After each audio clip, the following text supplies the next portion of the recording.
Buenas tardes, mi nombre es Natalia Salazar Ruiz, soy residente de segundo año de Medicina Familiar y Comunitaria del Hospital de la Merced de Osuna y he hecho esta sesión junto con Elisa Díaz Lozano y Laura Ponce Rodríguez, ¿vale?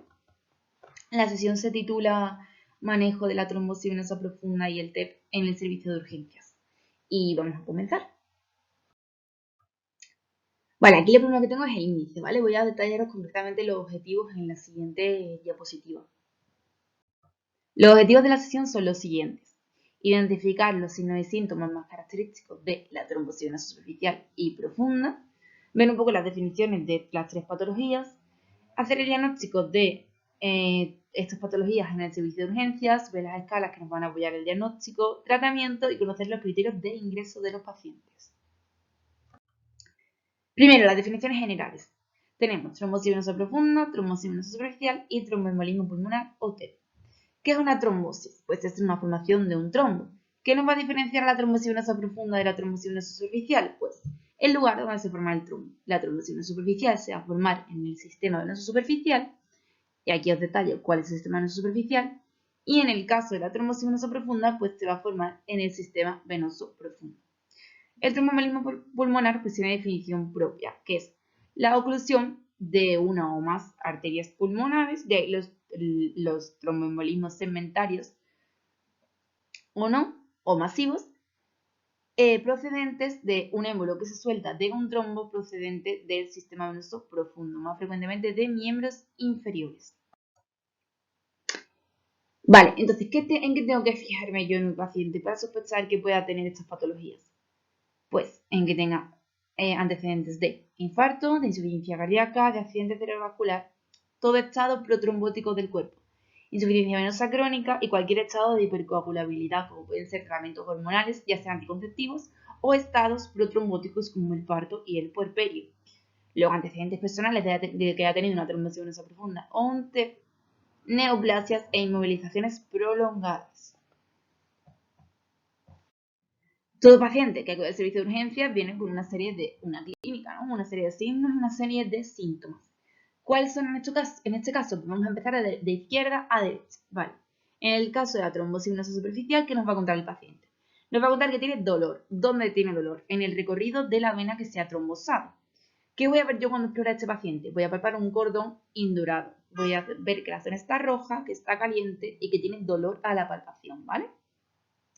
¿Qué va a pasar en el caso de la trombosis venosa profunda? Va a ser un paciente que nos va a contar dolor, que nos va a contar que no puede andar, que nos va a contar que tiene la pierna hinchada, enrojecida y que está caliente cuando nosotros la exploremos, ¿vale? Va a tener un signo de más positivo y si exploramos los pulsos va a tener una disminución de los pulsos distales a donde tenga la trombosis.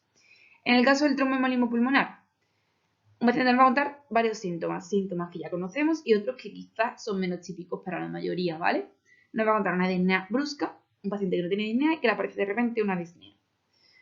O bien un paciente que tiene una disnea basal previa crónica que ha notado un empeoramiento brusco de su disnea.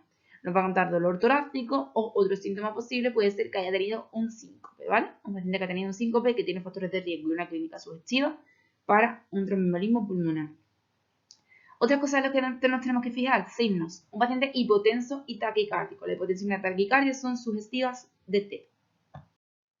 Muy bien, pues ya tenemos un paciente que tiene factores de riesgo compatibles para nuestra patología y que además tiene unos signos y unos síntomas sospechosos, ¿vale? ¿Qué hago ahora? Pues le paso una serie de escalas a estos pacientes. ¿Qué escalas le voy a pasar? Pues las que veo a continuación. Aquí lo que os dejo es un esquema de las escalas que voy a nombrar, es decir, la escala de Wells, Ginebra, Constance y Pesci. La primera que voy a nombrar, la escala Constance. La escala Constance es predictiva para la trombosis venosa profunda de extremidades superiores. ¿Qué ocurre? Que tiene una fiabilidad limitada, es decir, no nos va a servir para hacer un diagnóstico claro de una trombosis venosa profunda de una extremidad superior, sino que nos va a servir para identificar aquellos pacientes que tienen un alto riesgo de sufrirla y hacer una prueba de imagen en consecuencia, ¿vale? Aquí os dejo la estratificación por riesgo. ¿Cuál es la siguiente escala que vamos a ver? La escala de Wells. A la izquierda tenemos la escala de Wells para trombosis venosa profunda y a la derecha la escala de Wells para tromboembolismo pulmonar.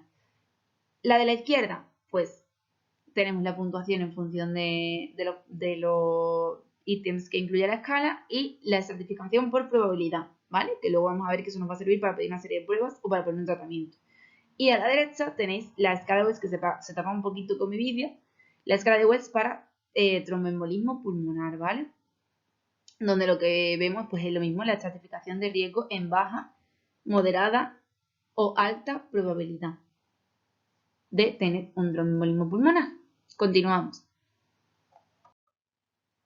La siguiente escala es la escala de Ginebra. La escala de Ginebra también se utiliza para el tromboembolismo pulmonar. Es decir, que para el tromboembolismo pulmonar no solo tenemos una escala, sino que tenemos dos escalas, ¿vale? Tenemos la escala de Wells y la escala de Ginebra. ¿No puede dar puntuaciones diferentes? Bueno, o estratificación de riesgo diferente, ambas, sí, no pueden dar. ¿Por qué? Porque tienen ítems diferentes y estratifican el riesgo de forma distinta, ¿vale? La última escala que vamos a ver es la escala PESI. ¿Qué mide la escala PESI? Mide severidad y riesgo de embolismo pulmonar y, en consecuencia, mide riesgo de mortalidad, ¿vale? Ahí tenéis los ítems que se incluye para que les echéis un vistazo y la estratificación del riesgo. Y al lado justo los porcentajes de mortalidad en función de la puntuación de la escala PESI. Tengo ahora un paciente en el que tengo una alta sospecha clínica de que tenga una trombocitosis profunda, o un tromboembolismo pulmonar, y tengo una escala que me dice un riesgo de que la padezca. ¿Qué hago ahora? Le solicito unas pruebas complementarias, ¿no? Para apoyar mi sospecha diagnóstica. ¿Qué pruebas? Electrocardiograma, radiografía de tórax, analítica, ecocardiografía en función de si está estable o no, y ecodoppler o angiotac en función de mi sospecha posteriormente a las pruebas que hemos pedido previamente. Vale, concretamente en la analítica tenemos lo que hemos dicho, el dímero D, que vamos a comentar a posteriori en la siguiente diapositiva todo esto. ¿Qué vemos aquí? Pues hemos dicho que veíamos un electrocardiograma. ¿Qué vamos a ver en el electrocardiograma? Pues un patrón muy típico de tromboembolismo pulmonar, y digo típico porque no siempre está presente, pero si está presente, si es sugestivo de, es LS1, Q3, T3, ¿vale? Que es el patrón que vemos aquí en el electrocardiograma. En la radiografía de tórax, signo sugestivo, la joroba de Hampton, infarto de las arterias pulmonares, ¿vale? Que se ve esta imagen que es muy sugestiva. Luego, lo que quería comentar en la analítica es el tema del dímero D. El dímero D es un reactante de fase aguda, ¿vale? Al ser un reactante de fase aguda, se eleva en otras patologías, no solo en el TEP, ni en la trombosis venosa profunda. Se eleva en casos de cáncer, en casos de infección, en el caso de embarazo, no se puede utilizar en el caso de gestación porque está elevado basalmente. Y tenemos que tener en cuenta que en el caso de pacientes mayores van a tener niveles de dímero D más altos, ¿vale? Muy bien, pues aquí tenemos un algoritmo diagnóstico, ¿cuál? El de la trombosis venosa profunda. Es decir, ¿qué sospecho yo? Una trombosis venosa profunda. ¿Qué hago con el paciente? Pues le pido un dímero D en la analítica. Si el dímero D me sale negativo, la excluyo. ¿Por qué? Porque el dímero D tiene un alto valor predictivo negativo, con lo cual si me sale negativo el dímero D, no tiene una trombosis venosa profunda, ¿vale? Si me sale positivo, pues entonces ¿qué hago? Le pido un ecodoppler. Si la ecodoppler me sale positiva, confirmo que tiene una trombosis venosa profunda y le pongo tratamiento en consecuencia. Si me sale negativo, pues si tengo una sospecha clínica muy elevada, vuelvo a traer al paciente a los 7-10 días para repetirle la ecografía. Este algoritmo diagnóstico está sacado del manual de urgencias del Virgen del Rocío y es el algoritmo diagnóstico del tromboembolismo pulmonar, ¿vale? ¿Qué hago yo con un paciente que sospecho que tiene un tromboembolismo pulmonar? Pues le paso una escala. ¿Qué escala? La escala de Wells y la escala de Ginebra, ¿vale? Este algoritmo está hecho en función de la probabilidad de la escala de Wells. Si la probabilidad es baja o intermedia de sufrir un TEP, yo lo que pido es un dímero D. Si me sale negativo, no le pongo tratamiento. Si me sale positivo, le pido un angiotac. Si el angiotac me sale negativo, no le pongo tratamiento. Si me sale positivo, le pongo tratamiento. Si la probabilidad clínica en función de la escala de Wells para TEP es alta o muy probable, entonces directamente no pido el dímero D, ¿vale? El dímero D ahí no es útil. Ahí pido directamente un angiotac, ¿vale? Pero todo esto que os he contado es en caso de pacientes estables. Si tengo un paciente inestable no me pongo a hacer todo esto, como es obvio. Lo que hago es que le hago una ecocardiografía, ¿vale? Y en función de si tiene o no sobrecarga derecha, pues busco otras causas o le pongo tratamiento para un tromboembolismo pulmonar. Vamos a pasar a ver los tratamientos, ¿vale? Tenemos 3 tratamientos porque tenemos 3 patologías que hemos comentado. El de la trombosis venosa profunda, trombosis venosa superficial y tromboembolismo pulmonar. El primero que vamos a comentar es de la trombosis venosa superficial. Tenemos unas medidas generales clásicas, que es elevación de la extremidad afecta, medidas de compresión, colocación de frío local y antiinflamatorios, como es lógico. Y unas medidas específicas según el Doppler, que como son muy complejas y la sesión tiene poco tiempo, pues voy a dejaros aquí para que leáis detalladamente. El siguiente tratamiento que vamos a explicar es el tratamiento de la trombosis venosa profunda, ¿vale? La trombosis venosa profunda tiene unas medidas generales igual que la superficial, que son la deambulación precoz, la analgesia porque duele y antiinflamatorios locales, y unas medidas específicas que es anticoagulación. ¿Con qué anticoagulo? Con heparina de bajo peso molecular a dosis terapéuticas, que puede ser, por ejemplo, la enoxaparina, que la pongo a dosis de 1,5 miligramos por kilogramo cada 24 horas, o bien la pongo a dosis de 1 miligramo por kilogramo cada 12 horas. La superpongo con el Sintrom a dosis de 2,4 miligramos cada 24 horas, porque voy a mantener la anticoagulación a largo plazo, ¿vale? Entonces, para que el paciente no continúe con la enoxaparina, la superpongo unos días con Sintrom hasta que comience a hacer efecto y la mantengo el tiempo necesario.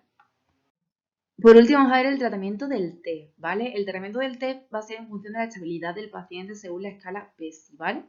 Si el paciente está inestable, pues anticoagulo directamente con heparina sódica, 5.000 unidades intravenosas en bolo y luego una infusión intravenosa de 200 unidades internacionales por kilogramo cada 12 horas, ¿vale? Si el paciente está estable, pues divide en función de riesgo. Riesgo bajo moderado, heparina bajo peso molecular a dosis terapéuticas. Y el ácido cumaral, justo como hemos hecho con la trombosis venosa profunda, ¿vale? Si el riesgo es alto, exactamente igual que en el caso del inestable, ¿vale? Heparina sódica. Aquí lo que os dejo es una tablita simplemente de las dosis terapéuticas, de Clexane. ¿Por qué? Porque es el más usado. Entonces aquí está la dosis por peso y con y sin insuficiencia renal. Es un poco porque la tengáis a mano y le echéis un vistazo. Vale, ¿qué tengo que ver? Pues yo tengo un paciente que tiene una patología en un servicio de urgencias. Pues yo tengo que ver si el paciente le doy de alta o lo ingreso, ¿no? Que es básicamente lo que hacemos en el servicio de urgencias, ¿vale? Ver a aquellos pacientes que pueden recibir un tratamiento en el servicio y aquellos que necesitan estar ingresados, ¿vale? Pues la trombosis venosa profunda tiene una serie de criterios. El TEP no. Todo TEP se ingresa, con lo cual ahí no hay ningún tipo de pérdida, ¿vale? ¿Qué criterios tiene la trombosis venosa profunda? Pues si es proximal iliofemoral, si es bilateral o masiva o de localizaciones que no son típicas, si ya ha sufrido una trombosis venosa profunda previamente, y luego criterios del paciente, ¿vale? Esos son los criterios de la trombosis venosa profunda y luego el paciente tiene una serie de criterios. ¿Cuáles son los criterios para ingresar a un paciente? Pues que el paciente sea un paciente con mucha comorbilidad, es decir, con mucha patología previa, o que tenga pues problemas con la anticoagulación, por ejemplo, un alto riesgo de sangrado o que no se le pueda poner anticoagulación, ¿vale? ¿Qué más problemas puede tener el paciente? Pues que no se controle el dolor. Luego, el embarazo es un criterio de ingreso y la obesidad, pues habría que tenerla en cuenta, ¿vale? Y valorar. Vale, pues mira, ya hemos terminado la sesión, ¿vale? Lo que es la parte teórica. Ahora lo que yo quería dar son dos casos clínicos, ¿vale? Son casos clínicos reales que hemos tenido yo o mis compañeras en el hospital de la Merced de Osuna en el servicio de urgencias, ¿vale? Son casos que están cogidos reales, lo digo porque pues, no todos los casos van a tener toda la clínica que hemos comentado, pero sí que son dos casos de diagnóstico de trombosis venosa profunda en miembros inferiores y tromboembolismo pulmonar, que es lo que más frecuentemente vemos, ¿vale? En este caso, ambos casos tienen las dos patologías asociadas, por eso las hemos cogido. Vale, el primer caso es un varón de 56 años que tiene, pues, como enfermedades previas más frecuentes, pues tiene todos los factores de riesgo cardiovascular, es decir, hipertenso, diabético, hipercolesterolémico. Es un paciente fumador, ¿vale?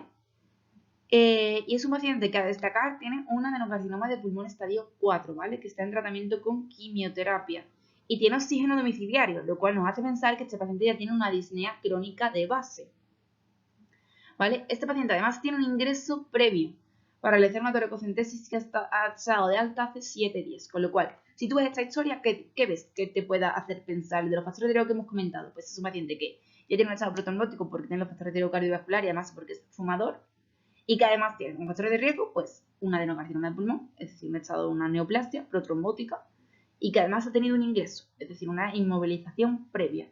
La edad también nos puede hacer pensar que podría ser un factor de riesgo. Bueno, pues tenemos varios factores de riesgo en su historia. ¿Por qué viene el paciente? El paciente viene porque le duele la pierna, porque la tiene hinchada y porque la tiene roja, ¿vale? Es decir, se le ha hinchado la pierna, le duele y está roja. Y además no puede andar, ¿vale?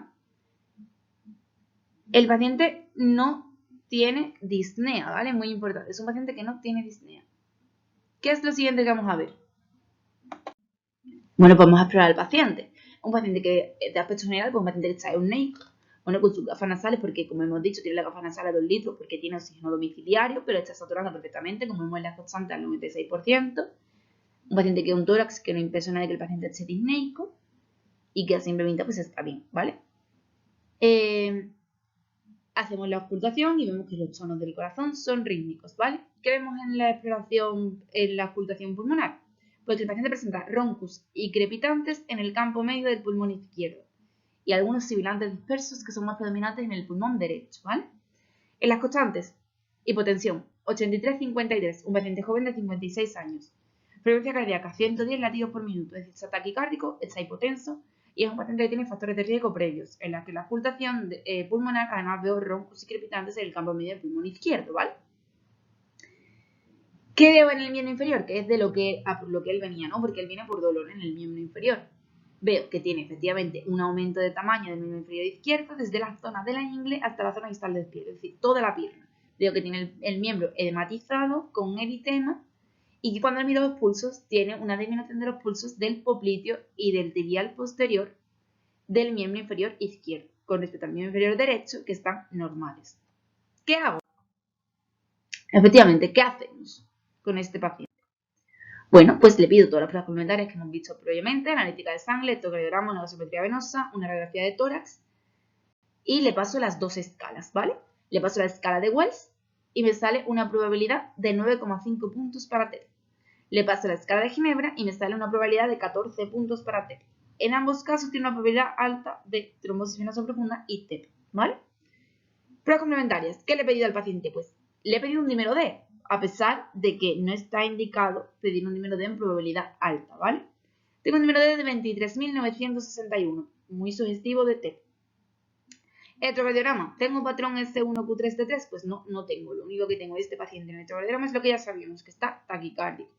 ¿Le pido una radiografía de tórax sugestiva de TEP? No tiene la joroba de Hampton, ¿vale? ¿Qué más le pido? Pues tengo una sospecha de una trombosis venosa profunda. ¿Qué le pido? Un ecodoppler del miembro inferior izquierdo, positivo para trombosis, ¿vale? Lo siguiente que pido, porque tengo además de una sospecha de trombosis venosa profunda, tengo una sospecha de TEP y además una probabilidad alta, o sea que tengo que pedir un angiotac.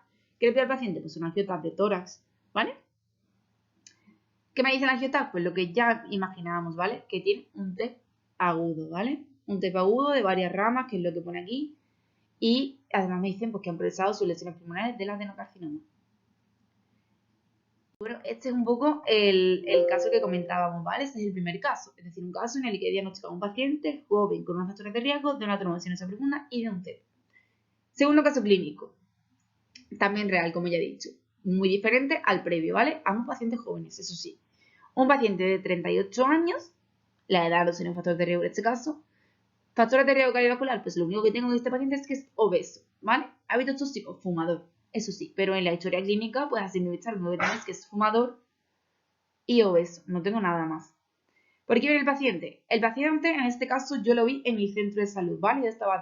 Casualmente, yo estaba de guardia en el centro de salud y posteriormente mi compañera Elisa Díaz estaba de guardia en el servicio de urgencias, con lo cual fue un paciente que nos llegó a 2 miembros del grupo, ¿vale?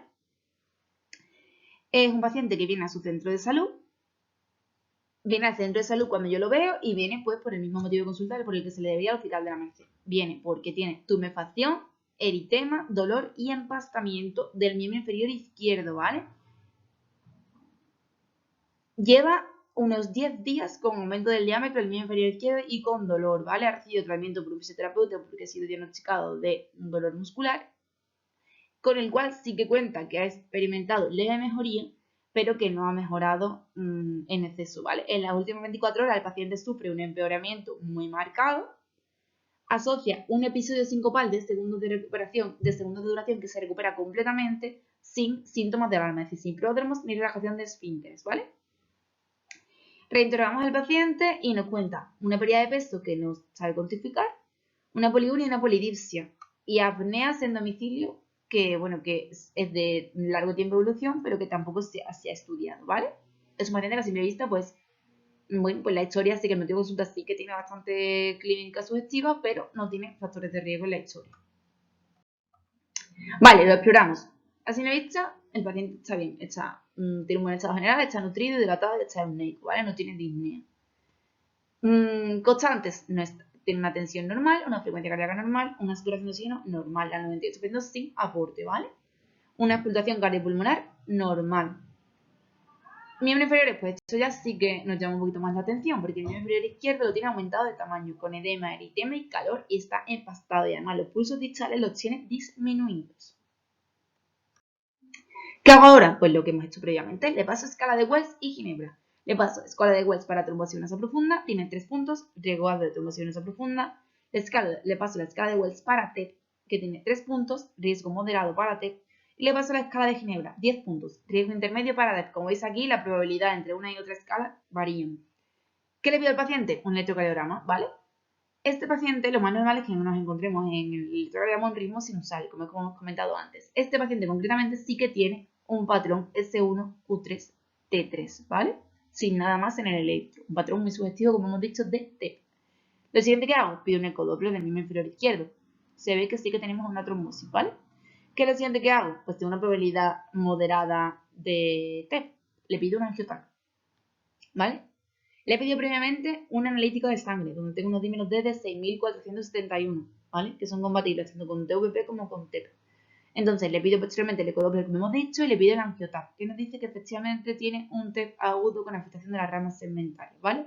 Con lo cual tengo un paciente que tiene una trombosis venosa profunda en miembro inferior izquierdo, un TEP segmentario en el lóbulo inferior derecho y que además, con esta poliuria polidipsia, este paciente, como curiosidad, se ingresó en la planta, ¿vale?